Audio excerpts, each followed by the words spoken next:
I was recently in a relationship for a year and a half, where my partner strongly preferred to text. Miscommunication over text message actually played a role in our breakup.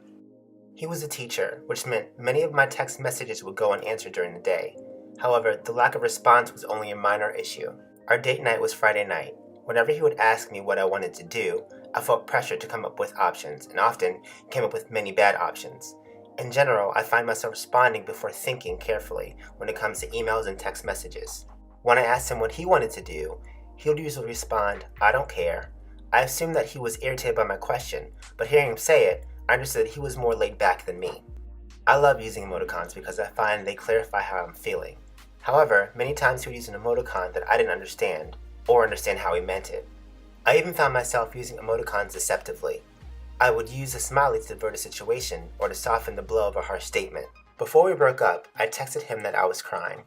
We had a conversation the night before that made me sad at the thought of losing him. I was sure that he would understand why I was crying from the text. However, he was surprised that I didn't want to break up.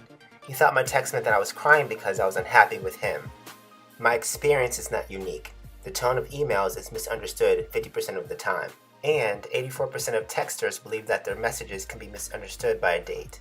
Compared to 17 phone calls, Americans send and receive an average of 102 digital messages.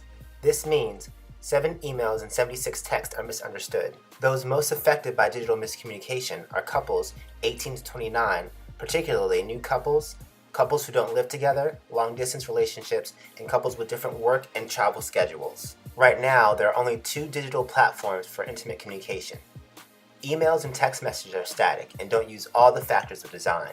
I would like to design solutions that clarify and enhance digital communication in romantic relationships. A new integrated user interface with 4 different features could be part of that solution. What if you could speak to your phone and design conveyed tone, pitch, intonation, and inflection? Phones can currently recognize changes in the volume in the voice.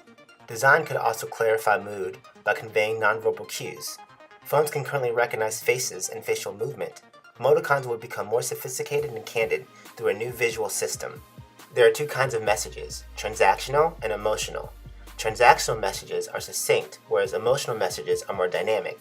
Currently, there is no distinction between them, but design could enhance communication.